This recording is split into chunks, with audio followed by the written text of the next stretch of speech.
Hey everybody, this is Miss Corey.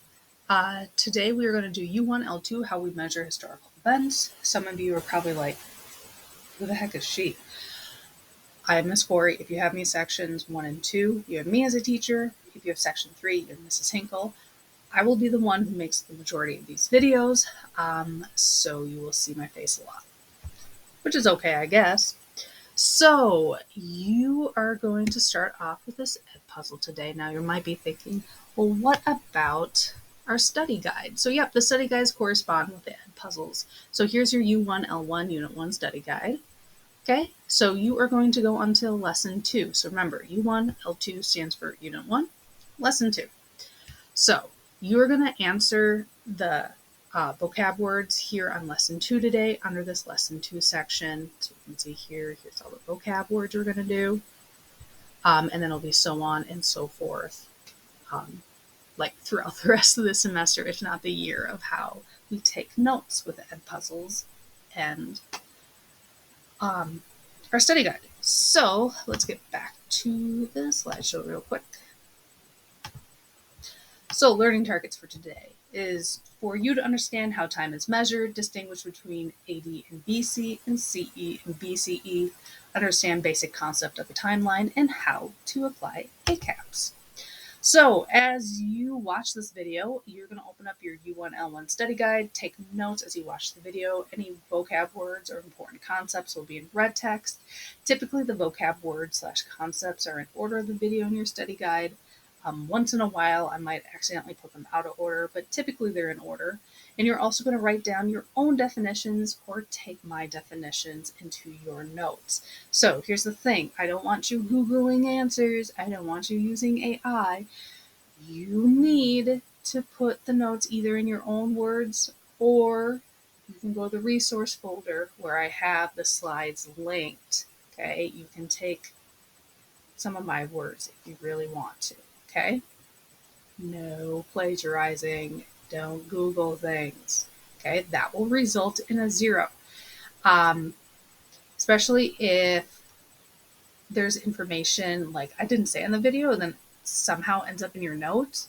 I'm going to suspect that a plagiarism, and then you get a 0. And that's not fun. So don't do that.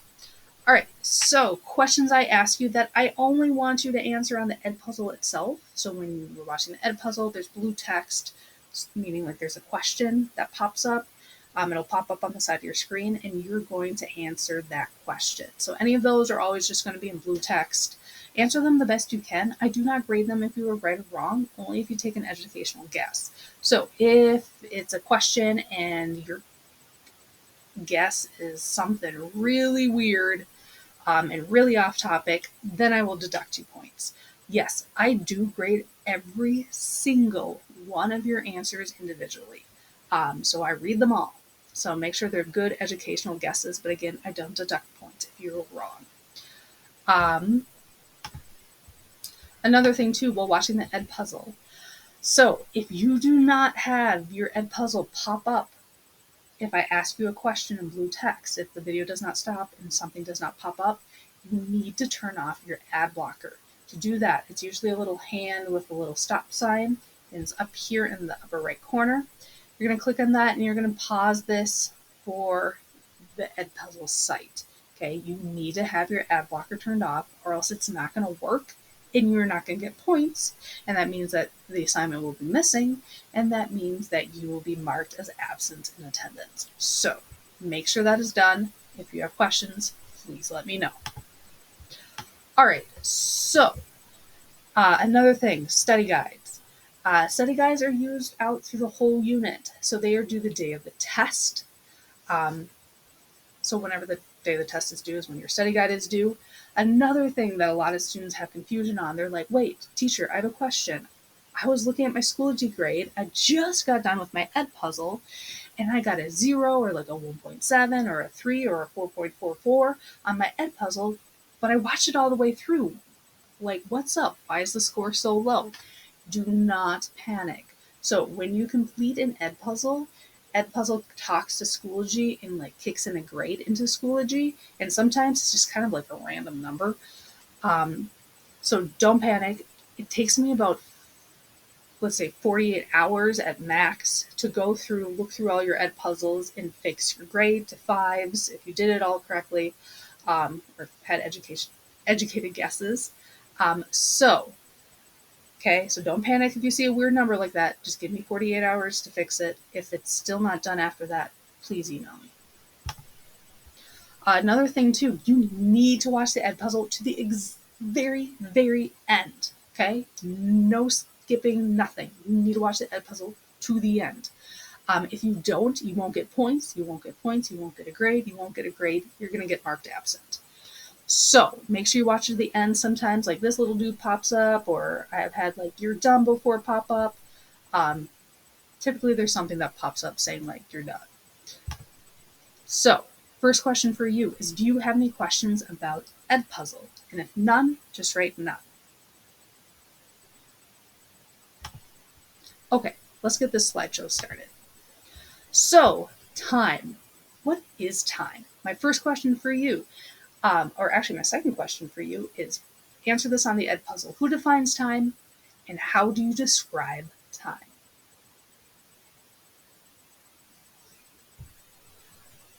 All right, so we're going to talk about lots about time today. So history. History is a chronological record of significant events as affecting a nation or institution, usually of their causes. I know that sounds like super confusing. Like, what the heck did you just say? Let's break it down. So, chronological record. So it goes in order of time of significant events. Typically, history is written, by large groups of people, so nations, countries, other institutions, groups of peoples. And typically they write about things that happen to them. So, for example, a really famous example would be the United States during World War II, right? That's a history because it was about the United States, and it's like chronological time period of what happened during World War II. So, what is time? It is the measure or measurable period during which an action, process, or condition exists or continues. So, one of the big things we use includes timelines. So, like, here's a timeline about like plagues, which we'll talk about the Black Plague, like at the end of the semester, and what happened during it. So that's one way we measure time. We also measure time in seconds, minutes, hours, days, weeks, months, years, decades, centuries, millenniums. There's many ways we measure time. So calendars, right? That's also a measure or a tool that we use to measure time. So is our calendar that we use on a daily basis, January, February, March, April, May, the only calendar that exists? No, there is a bunch of calendars around the world, like this one being the Aztec calendar or the Mayan calendar, very famous. So, did you know that this year is actually the year 5783? Yeah, if you use the Hebrew calendar. And that begins in what the Hebrews believe is creation, which is estimated to be about 3760 BCE. This year is also 1445. If you went by the Islamic calendar, this calendar began in the year that Muhammad fled from Mecca, which we're going to talk about all in Unit 6. So, how we define time in this class. About 10 years or so ago, maybe even more now, schools used to use like AD and BC, and so did historians. But now we do something a little different. But I want you to answer this on the ed puzzle. Do you know what AD means? And do you know what BC means? All right, so the calendar most commonly used in the Western world, so the one that we use, January, February, March, April, May, June, July, has origins from the birth of Christ. It is called the Gregorian calendar, and it used AD and BC. AD meaning Anno Domini, which means the year of the Lord, and BC meaning before Christ. So in 1582, Christopher Columbus introduced our present calendar. It allowed for 365 days and a leap year every year that is divisible by 4. So again, our calendar is very rooted in the Christian faith. So here's Pope Gregory the 13th devising the new Gregorian calendar. So BC and AD are old news. Um, some people still use them, but today historians we use CE and BCE. So BCE is the same exact thing as BC, except for it just means before Common Era. The dates don't change. So 100 BC is the same as 100 BCE. Okay. And then CE is the old AD, and CE means Common Era. And again, the dates don't change. So, like 1885 CE is the same as 1885 AD. Okay, so it's a pretty easy transition. So here's some more examples. So July 4th, 1776 CE is the same thing as July 4th, 1776 AD. And September 12th, 2023 CE is the same thing as September 12th, 2023 AD. And July 13th, 100 BCE is the same thing as July 13th, 100 BC. Okay? So some websites are typically updated with BCE and CE, but some still use BC and AD, so I just want you to know that they mean the same thing. So what is a timeline? This is a chart that shows events in the flow of time. It's giving you a picture of how they are related to each other. So events are linked to a timeline by lines to a point precisely of where they occurred. And it's typically divided into even divisions depending on the length of time shown. So for example, this one, I know my little box is covering some of it, but you can see each box would be a 10-year mark, and then you would have different events like within those boxes, like showing something that happened. Okay? So here's an example of one. So in this timeline, you see the days of Hurricane Katrina. You see how it began, the devastation it made a year later. So it gives all these dates as well as marks of when important events happened. So we're going to be switching subjects a little bit. So next up, we are going to be talking about documents. So in this course, every unit, I try to have it where we analyze a primary source document. So my first question for you about documents is, what is the difference between a primary source and a secondary source? All right, so a primary source. That is when our document or documented by someone who witnessed or experienced the event firsthand. They were there for it. Okay? So for example, like in World War II with Pearl Harbor, right? The soldiers who were on the ground in Pearl Harbor witnessing the tragedy, they would be a primary source. Secondary source is when something is documented by someone who is interpreting the event.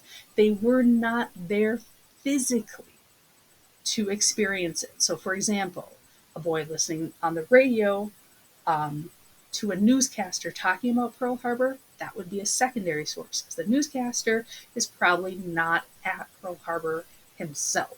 Okay, so you're getting it secondhand. So primary and secondary sources can come in all shapes and sizes. It could be written, TV, videotaped, artists represented, diaries, letters, memoirs, journals, speeches, manuscripts, interviews. Any of those could be primary and secondary sources. So let's say some examples. So primary source would be like the Declaration of Independence, right? That was written by the founding fathers themselves. They were the ones who were firsthand experiencing and creating a new nation, okay? That is a primary source.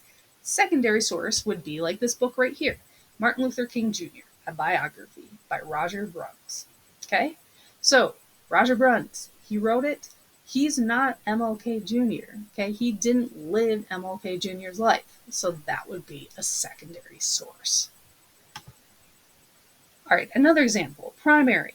I went to the Mall of America today and saw Harry Styles on the Ferris wheel. That's a primary source. You were there. You were witnessing Harry Styles on a Ferris wheel. Secondary source would be, oh, my friend went to the Mall of America today and saw Harry Styles on the Ferris wheel. Okay, that's secondary because you're getting it from your friend, or you're telling about how your friend saw Harry Styles. It's not actually you. You're not experiencing it. So we're going to do a little quiz here. So type your answer into the box that comes up, but it is a primary versus secondary source quiz. So which of these 4 sources are primary sources? So to explain a little bit, we've got the autobiography of Benjamin Franklin, a journal article about Queen Elizabeth, a documentary about the Civil War, and an interview of Taylor Swift about her Eras tour.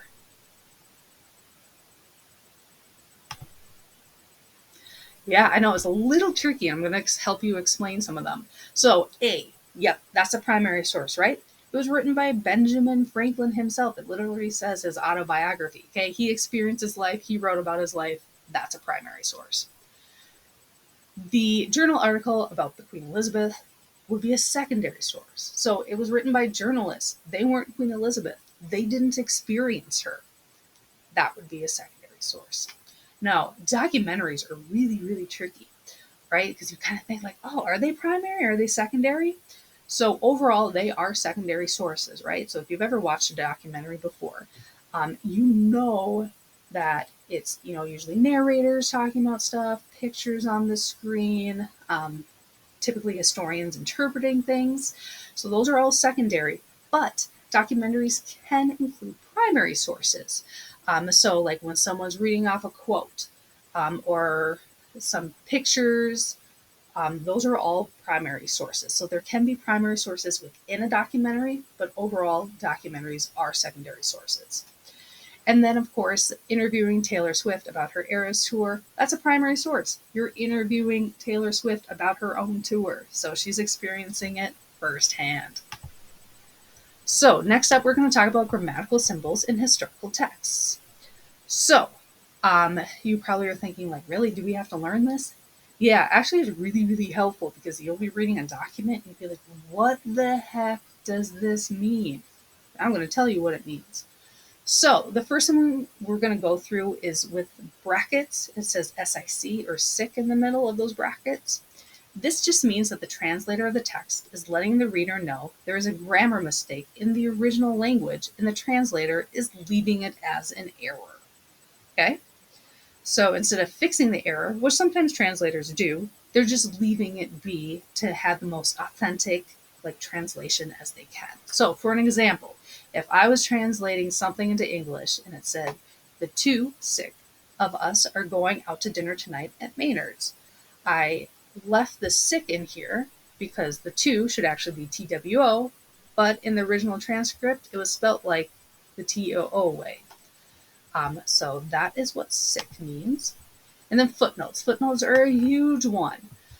So that is when the author or translator wants to make a note about the subject being written. And then the note is usually included on the bottom of the page. So let's say you're reading something about Greek mythology, okay? And you come across this sentence here. It says, he is the powerful god of all of Greece, and all other gods are below him. And you're like, well, who's he? And the author really wants to help you out, understand this text. They might put in a footnote, which would be like this number 1 that's up here on the top. And then you follow that number 1 to the bottom of the page. And it says, oh, well, he's talking about Zeus, the Greek god of the sky and the ruler of gods and humans. So that's what a footnote is. And then we're going to talk about the 3 dots or the 3 dots within brackets. And that means that the original text is broken or missing. But historians don't know what the words missing are. So this is going to come up a lot, especially in ancient documents. So as you can see here, we'll talk about cuneiform tablets a little bit later. But what they are, they're clay tablets. And of course, over time, right, like a clay pot, they'll break. So you might have something written here, but there might be pieces missing. So if historians can't figure out what the heck the words are that are missing, we'll just put ... dots. So for example, Yaram has ordered 3 jugs of ... payment in copper ... received tomorrow. Okay, so it'd be like reading this, and then you come across the ... when there's a missing space on the document itself. All right, there's also just brackets. Now, brackets are just part of the original text, is missing or deformed, but historians can figure out what words should be in the text. So this is definitely going to be during ancient history. So again, with these tablets here, right, they break a lot, but this one has a lot of text with it and just a little chunk broken off. So historians actually have enough context that they can figure out what those words should be that are broken away. So, for example, if you were reading this, it might say, to the sleeping one who lay at rest, to him who, so that to him who would be like that chunk right there that's broken, would not arise from his sleep. So there's enough context that the historians can figure out what should be there, and then they just put that in the brackets to show of what's actually missing, and that's just what the historians think is there. So, how to analyze a historical document? There are many ways to analyze historical documents. I encourage you to underline important passages, take side notes on concepts that you think are important or you're confused about. And in this class, we're going to use ACAPS, which is actually my first time using it. So we're going to walk through it together. But my next question is, have you used ACAPS before? All right, so what ACAPS stands for is author, context, audience, purpose, and significance. So the first one, author. So when you have you're going to ask your questions: who created the source? What do you know about the person or their point of view? And how might this affect the source's meaning? So for all of this, I have a quote by Abraham Lincoln. It says, "I am not bound to win, but I am bound to be true. I'm not bound to succeed, but I am bound to live up to what light I have." Okay, so let's answer these questions here. So author, who created this source? Abraham Lincoln. What do you know about this person or their point of view? So what I know about Abraham Lincoln is that he was the president of the U.S. before and during the Civil War from 1861 to 65. And how might this affect the source's meaning? So I said he's a politician. He's trying to appeal to the masses, especially to a very divided country. Next, we have context. So the questions I'm going to ask is, when and where was the source created, and how might this affect its meaning? So this source is from Illinois, which is where Lincoln is from. And that was a northern state, very anti-slavery. And I know this was before his presidential election in 1860. So how might this affect the meaning? This affects the meaning by showing that Lincoln will always be true to himself, even with the temptation to lie to appeal to everyone. Next up, we have audience.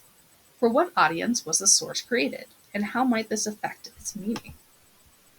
So I said that for what audience was the source created, it was a voting audience, both North and South, specifically white males, because that's who would vote during that time. And how might this affect its meaning? I said he's very bold saying this, considering he needs to appeal to the white male Southerners, and he won't waver on his ideals. All right, P is for purpose. For what reason was the source created? How might this affect its meaning? So for what reason was this source created? I said it was created for live speeches during his campaigns, as well as for newspapers to spread the word of what platform Lincoln was running on. So remember, there's no radio, no TV back then. So this needed to appeal to the masses. So how might this affect its meaning? I said this quote was said with the idea that a wide source of people would read it and listen to it live or on the paper, and may be interpreted in many different ways, depending on the audience of what political ideas the audience thinks Lincoln is talking about, right? So this quote is kind of vague. He could be talking about a lot of different things, and it's going to be up to the reader to interpret how and why, like what is Abraham Lincoln trying to get across. All right, S is for significance. So what can be learned or inferred from the source, and what is its main idea, and why is it important? So what can be learned or inferred from the source? That although Lincoln wants to win presidency, he will not lie even if it costs him the election. What is the main idea? He has strict moral ideals. And why is it important? It is to show he is strong-willed and minded president candidate that will not bow to pressure. So that's ACAPS. So again, author, context, audience, purpose, and significance. So what questions do you have about ACAPS? If none, just type none.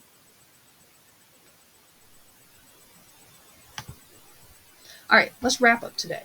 So today we learned about history, time, BC and BCE, AD and CE, timeline, primary source, secondary source, the brackets with sick, footnotes, the dot dot dots, or the brackets with the dot dot dots, and brackets, and of course, ACAPS. So next up, you are going to do U1-L3, which is the history of early humans and puzzle. So you're going to follow in the lesson 3 section of your study guide. So remember, U1-L3 stands for Unit 1, Lesson 3. If you have questions, please email your teacher, so Mrs. Hinkle, or you're more than welcome to email me too. If you want to learn more, definitely email me. I'd love to hear your curiosities. My office hours are Mondays from 12 to 1, and Mrs. Hinkle's are Wednesdays from 2 to 3. Also, if you were in my course, so in sections 1 or 2, I do weekly check-ins. They're optional, but I love it when you guys fill it out because it's just really awesome to respond to you all. So again, let us know if you have questions. If not, see ya.